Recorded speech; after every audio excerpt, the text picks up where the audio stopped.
Welcome, everyone. This is Andrea Millers. I'm from Endogastric Solutions. Thank you for joining us. We apologize for the little delay. There was a little error on Facebook, so we're starting a little bit later, but hopefully you're jumped on. Today, I have the pleasure of being in Lancaster, California, and I'm here with Dr. Jatinder Pruthi. He's a gastroenterologist with Insight Digestive Healthcare. Welcome, and thank you for being here with us today. Thank you, Lynn. Yeah. So we're going to go ahead and start talking about GERD and the TIF procedure. So, Dr. Pruthi, why don't you kind of give us a description of what is GERD? GERD, G-E-R-D, stands for gastroesophageal reflux disease. Right. See, when we eat food, it goes from mouth into the esophagus, that's the food pipe, then it goes to the stomach. Mm-hmm. And stomach makes acid, normally for digestion. Right. And when the acid backs up in the esophagus, we call it gastroesophageal reflux disease. Okay. So what happens is normally we have a sphincter at the esophagus and stomach junction, Mm-hmm. and sphincter remains closed so that it prevents the acid from backing up. It transiently opens up to let the air up so that we can burp. Sure. But if it opens too much, or if it stays open too long, the acid and the stomach contents can back up. Then we call it as a gastroesophageal reflux disease. Okay. What types of symptoms do most patients have when they're suffering from GERD? It's a good question, Andrea. The symptoms, most commonly patients will come and say they have heartburn. Mm-hmm. Sometimes they can feel the acid backing up to their throat, and that will burn their lining. Right. And many times they may not have heartburn. They may just have chronic cough. If the acid fumes back up and then they're irritating their throat, they'll come with a cough. Sometimes they have dental caries, and the acid can burn their teeth. Then they can have sinusitis symptoms, Right. or they may have pain. As the acid backs up, it can cause the spasm in the esophagus, and that can cause pain. The heartburn feeling that they talk feeling, about. the pain. Right. Then many times they may have difficulty in swallowing. Right. Okay. If the acid is backing up and it's causing the spasm, Mm-hmm. and it may cause ulcers, which can heal and cause strictures, the patient may have difficulty in swallowing. Right. So these are the common symptoms for gastroesophageal reflux disease. Okay, thank you for sharing that with us. When you see patients that come to see you and they're suffering from GERD, what do you normally prescribe or tell them to do to help manage their GERD symptoms? So most of the time when patients come, they try to figure out what's going on with them, and they go online and see what's happening. They Sure. already know this is reflux disease. Yep. First step is to do the lifestyle modifications. Okay. Things which make the symptoms worse, try to avoid them. Okay. So like coffee, soda, alcohol, spicy fried foods, fatty foods, Okay. mint, chocolate. So these are the things which will relax the lower esophageal sphincter, Okay. and the acid backs up. Okay.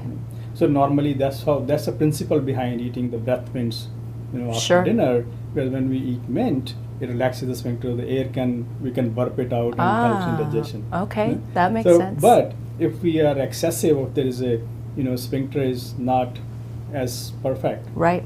it will relax more. Too much. And the acid reflux will back up. Okay. Okay, so we were talking about what to do for Yeah. the reflux disease. The first step is lifestyle modifications. Okay. If they're obese, they lose weight. Right. But lifestyle modifications are not easy to do. Right. It's very difficult to get out of the Habit of whatever we are eating trying the to eat. food and Yes. drinking the wine. Yes. So, but anyway, so then next up they go over-the-counter medications. Right. There are so many antacids available over the counter. Patients will try those. Okay. For 10, 15 days or so, as per the label they say. Right. Take it for 2 weeks, and the symptoms are still there, then they go to the doctor. Right. So either they will end up with their primary physician, Mm-hmm. or they'll come directly to a specialist. Okay. So when they come to us, now they have already established the disease process. Okay. Then we help them make a diagnosis, confirm it, and see if there is any complication Okay. for the reflux disease. Okay. And then we evaluate them further. Okay, so that's a good. That brings up a good question. Is what types of diagnostic testings do they need to get, to determine whether or not they need a different option than just lifestyle modifications or the PPIs? So most common diagnostic test we do is upper GI endoscopy, Right. where the patients are empty stomach overnight or 6 hours before the procedure time. Okay. Then they come to the endoscopy suite Mm-hmm. where they are sedated, and we have a long video cable with a video camera. It's like maybe this thick, Yep. and it goes through the mouth, Mhm. and we look in the esophagus, and lower esophageal sphincter, and the stomach, Okay. and we can tell how much acid is backing up and what is the process going on, Sure. and how much damage it has done to the esophageal lining. Okay. If there's any ulcer or not, or if there's irritation going on, to what degree it is going on. Okay. We can take biopsy samples and Right. look under the microscope. Okay. See, what happens is, if they have acid reflux for a long time, Mm-hmm. for many years, the lining of the esophagus can change into something called Barrett's esophagus lining. Right. And that is a precancerous condition. By precancerous, I mean that lining can slowly turn into cancer years down the road. So gastroesophageal reflux disease is a risk factor for esophageal cancer in the long run. That's a very good point. And ironically enough, GERD Awareness Month is November, and GERD Awareness Week starts the week before Thanksgiving, before everybody eats all that food, right? Yes. So it sounds to me, what would you recommend patients that are suffering from GERD? One of the big things we'd like to do is making sure they're educated about GERD symptoms and what are their options. So what would you recommend for them to do? Come in to see a specialist initially, or talk to their physician? What do you recommend patients? So patients can go to their primary physicians, or they can come directly to a specialist, Okay. depending on what their preference is. Right. The first step, lifestyle modifications, Mhm. then over-the-counter antacids they have tried, and by the time they come to us, they have already tried prescriptions PPI therapy too. Gotcha. So PPI therapy is proton pump inhibitor therapy. Mhm. Those are the medications which reduce the acid production. The stomach makes a baseline acid level, Mm-hmm. and when we take these medications, they will prevent the acid formation.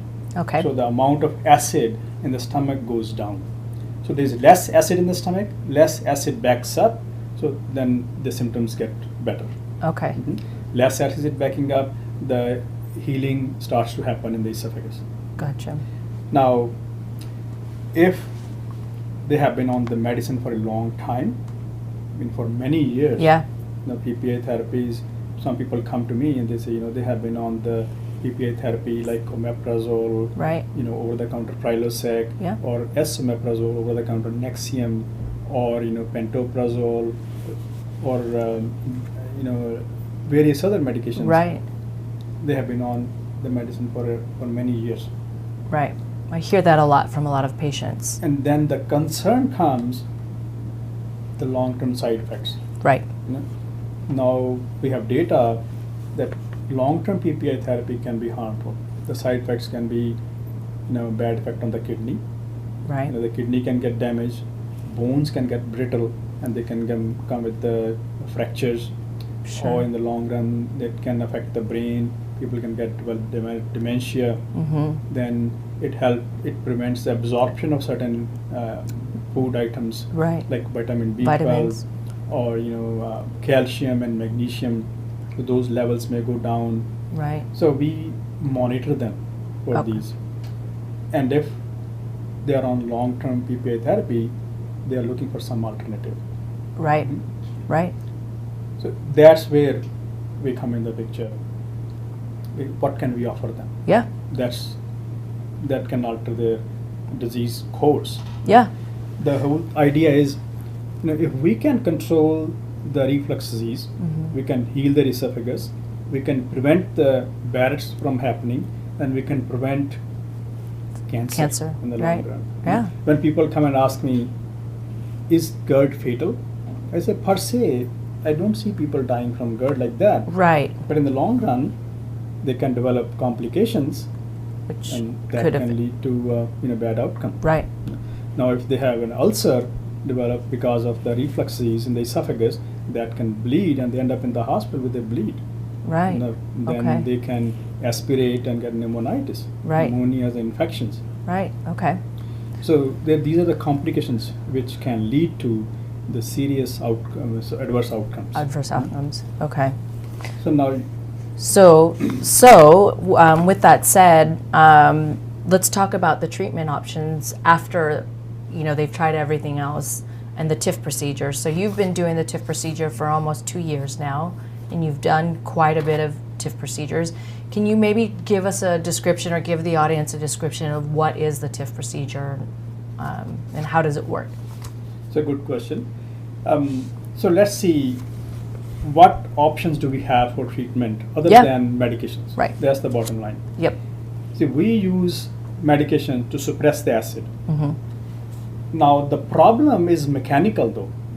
Normally we have sphincter between the esophagus and stomach junction that remains closed. If sphincter is loose, the acid backs up and the contents back up. Right. So even though we may suppress the acid production, It's still. but then still the things can back up. People come with regurgitation. They Right. say, I have no acid regurgitation, but I have bile regurgitation now. Bile can back up from the small intestine duodenum into the stomach and then back up in the esophagus. Yep. Yeah. Now, problem is mechanical. If the sphincter is loose, unless we fix it, Right. it's going to keep happening. And they are going to be stuck on the medications. You try to withdraw them from PPI therapy, acid production comes back, and they are back to square one. Right. So how do we fix the sphincter? Previously, we used to do Senna for surgery. Mm-hmm. They used to undergo either open surgery or laparoscopic surgery to fix the sphincter. Right. The Nissen fundoplication. Right. So they used to get surgery to make the the opening tighter. Yep. Surgeons used to wrap the Stomach the around. fundus of the stomach, the roof of the stomach, around the lower esophagus to make it a little tighter, to make it a little stronger. Okay. But now we can do this endoscopically without cutting the patient open. If we don't have to cut them open, we can, that's the best way to do it. Okay. So we have a instrument Mm-hmm. that goes through the mouth Yeah. endoscopically. We look at the stomach and esophagus junction at the sphincter area. We put some staples, fasteners around them, Mm-hmm. and wrap the stomach around it, the lower esophagus sphincter. We make it stronger, so Right. that we create a valve, so that becomes a kind of one-way valve, so that the things can back up Yeah. in the Yeah. esophagus, and that's how we prevent the reflux, we prevent the regurgitation, and in the long run, hopefully the complications will be prevented. Fantastic. That's wonderful. Thank you for that explanation. I think we have a question from a Facebook user. We do. We have a question asking, will the TIF procedure also fix my hiatal hernia? Good question. Let's talk about hiatal hernia. Hiatal hernia is a process where the part of the stomach backs up into the chest. With the chronic acid reflux, the esophagus tends to become shrunken, shorten, Mhm. and the part of the stomach backs up into the chest. Then, in addition to that, the sphincter has become loose. Normally, we have a diaphragm that is a muscle between the chest and the abdomen, and it has an opening that is just right size enough to let the esophagus Go, right. into the abdomen. Right. If that muscle opening becomes bigger, Mhm. that's a diaphragmatic hiatus, it becomes larger, Larger. and then stomach can back up. Come up. So these are the hiatal hernias. So there are grades of hiatal hernia, how severe it is. If it's small, large, big, depending on the size.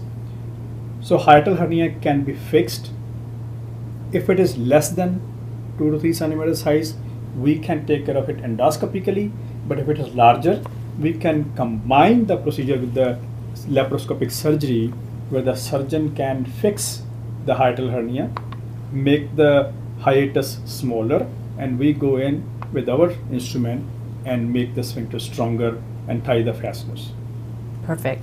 So they kind of call that a concomitant or a combined procedure, It's a a hiatal hybrid. hernia, hybrid procedure. Yep. Okay. Do we have another question, Lynn? Or, Yes, we have one more question. okay. When PPIs no longer work, when do I know I need to take the next steps? So when PPI no longer work, then you know that sooner or later acid is going to cause more damage. We're going to run into complications. So come to the doctor right away. Yeah. You know? That's a sign that something is going on. You Right. don't want to live with the disease process and wait for the complication to happen before you come to the doctor. Right. So come and we can help you. What options are there for you? Now PPIs are not working. Then question comes, why are not working? Right. You know? Some people become resistant to PPI therapy, Okay. you know? Or PPIs are working, they are reducing the acid production, But your regurgitation. but you were talking- regurgitation is happening. Interesting. Things are backing up. you know? Yeah. So PPI is not going to fix the sphincter. Right. PPIs can reduce the The acid production. production. So when patients come like that situation, then we can do further testing. We have a computer chip that is a Bravo pH monitor. Study. Yeah. So we go in with the endoscope, Mhm. we attach that computer chip to the lining of the esophagus about 5 to 6 centimeters above the lower esophageal sphincter. Okay. You know? And that measures the pH in the esophagus.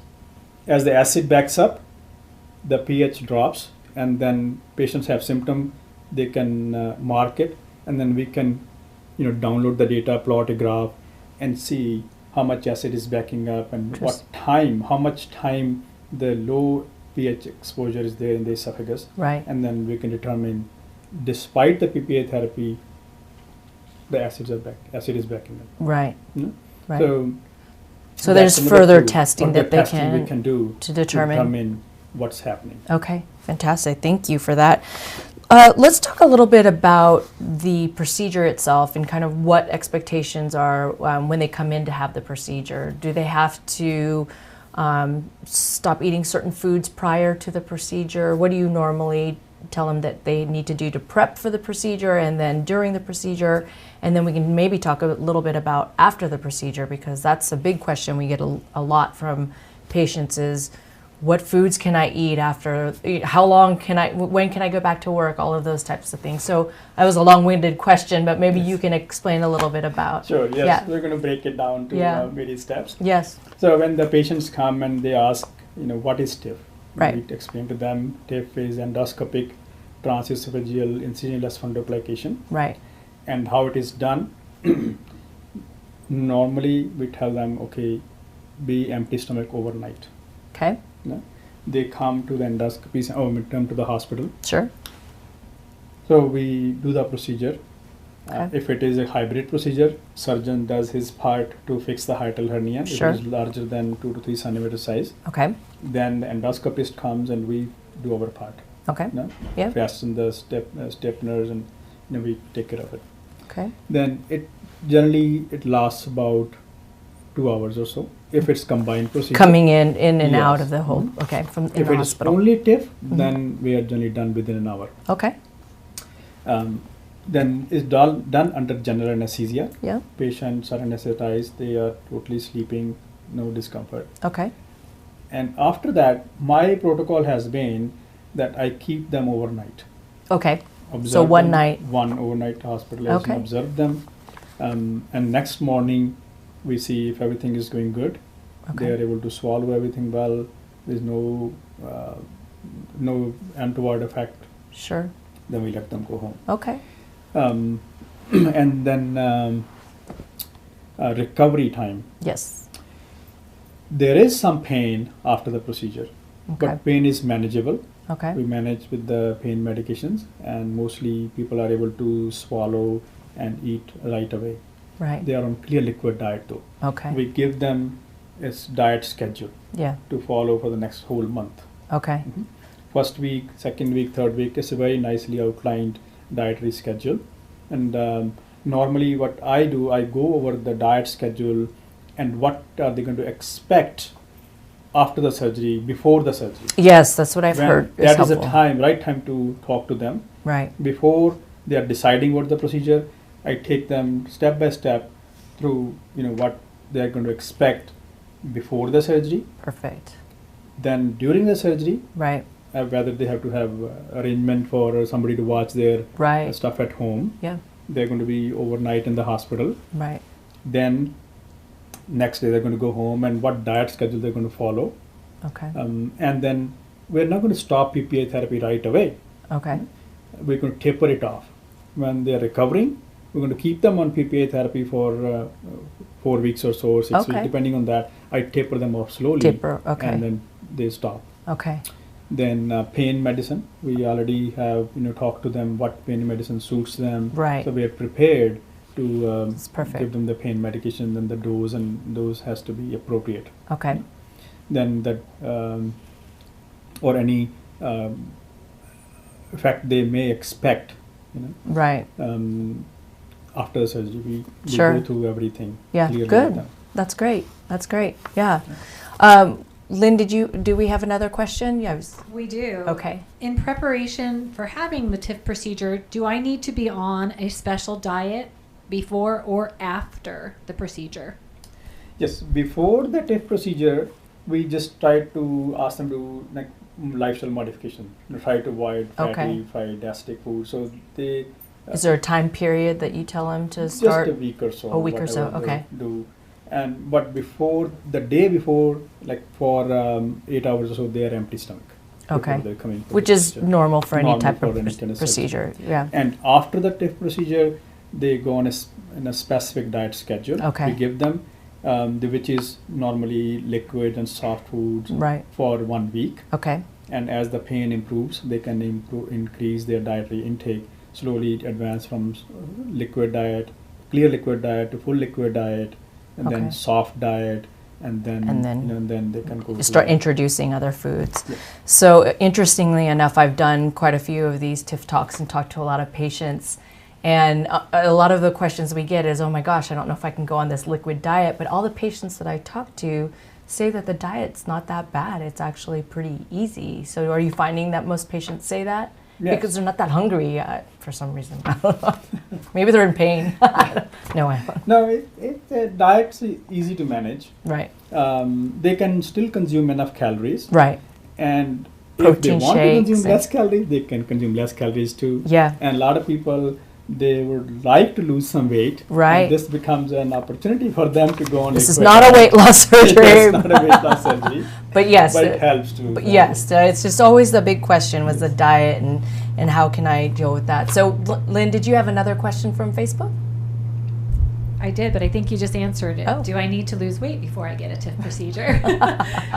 No, not necessarily. I mean, if BMI is more than 35, then you might want to lose some weight. Yeah, perfect. Thank you. So, you have a really interesting story from a patient, and I think you have a video that she Yes. had given you. And I want to share it with the Facebook audience because I thought it was so endearing when he shared it with me. So I don't know if you can pull that up, but she was basically saying that you changed her life. What was she saying, and how long had she suffered from GERD symptoms before she? Let me pull up the video. Yeah. She was suffering from GERD symptoms for a long time. Okay. So years, or was it like Years. Years. It was More years. than 10, 15 years, or More than many years. yeah. Okay. And, Okay. And her major symptoms were regurgitation. Interesting. She was suffering on PPI therapy. Okay. Acid was under control, but She whatever just- she was eating, she was regurgitating. Lying down at night time, when She- she's supine, lying down flat, stuff backs up. Wow. So she was suffering, though, and I thought she would be an ideal candidate for The TIF TIF procedure. Perfect. So I'll show you her. Yeah, let's see if we can, you guys can hear this story, if you want to just hold it up. Before And my surgery, I would, if I eat anything past 7 p.m., I would throw it up through my nose and my mouth while I'm asleep. But after my surgery, I've eaten ice cream, I've eaten cereal, I've eaten past 7 p.m., and nothing has come up. I feel good. I don't have the bad taste in my mouth and my back of my throat anymore. I just feel good. What Dr. Pruthi did for me, I'm sure he can do for you. Because I told him he saved my life, because I could throw up and vomit in the middle of the night and not wake up. But that's my story. Thank you, Dr. Pruthi. thank you for sharing that with us, and thank her for telling this story to us.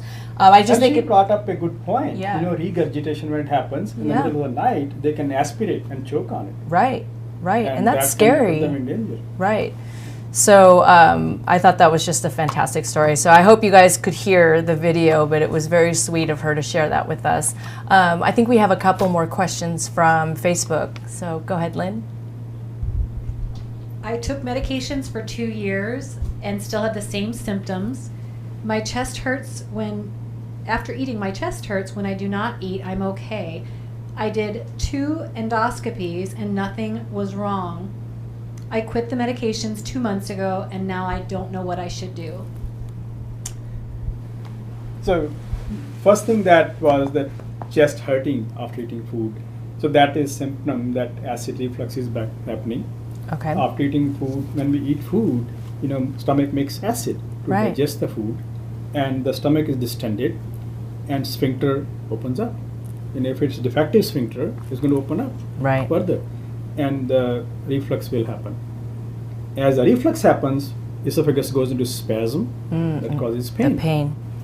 It's obvious. Now, PPI is not going to help with the regurgitation and the sphincter. And the spasms. Spasms are going to go on. Now, next step for patients like this, Right. of course, you got to consult your physician and your gastroenterologist. But in this situation, most of the patients will go for the testing and look at the esophageal pH study Right. and esophageal manometry, whether the esophagus is contracting properly or pushing the food down okay or not. It's a very good Go point. for the testing and then see whether the sphincter is loose. We didn't talk about the manometry testing. Manometry testing is where we can test the pressure in the esophagus. We can test the pressure at the lower esophageal sphincter. Right. If the pressures are high in the esophagus, low in the esophageal sphincter, or low in the esophagus, low in the esophagus sphincter, so various combinations can be there, and then we can make a diagnosis exactly, what is happening in the esophagus. Right. And then depending on the correct diagnosis, then you can consider endoscopic treatment options, TIF options or surgery option, whatever comes out your Sure. way. So in consultation with your gastroenterology specialist. Perfect. Thank you for that, Doctor. Thank you. Did you have another? We have another question? We do. We have Okay. another question Fantastic. from Rowena. She's asking, where can I find a doctor to get a consultation? I live in New Jersey. I can answer that question Yes. for you.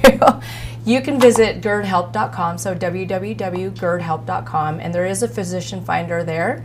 There's a lot more information about the TIF procedure and GERD symptoms, and then also find a physician that's local in your area. So visit GERDhelp.com.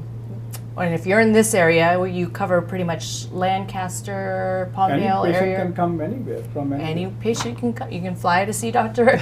Pruthi here in Lancaster, California. And Anybody who comes will take good care of them. thank you. That's fantastic. Lynn, did we have any more questions? That's it for now. Okay.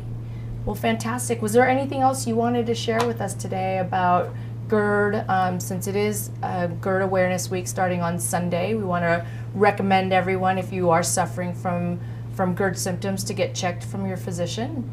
Did you have anything else you wanted to Say? Yes, I want to thank you Yeah, thank for you. bringing me on this platform to discuss Absolutely. this procedure and the information about the GERD. Fantastic. So our experience has been good. Our patients' experience has been good. Wonderful. And we are blessed to have this procedure, and we are offering our patients. Fantastic. And thanks to your company for bringing it out in the market. Thank you. Thank you. I appreciate that. We are very appreciative of you doing this with us today, specifically for those patients that are out there suffering and wanting more information and education about GERD. So we thank you for being here with us today and letting us be in your office here in Lancaster. So with that said, I'd like to thank everybody for being here today and joining us. And again, feel free to visit GERDhelp.com to get more information about GERD and the TIF procedure.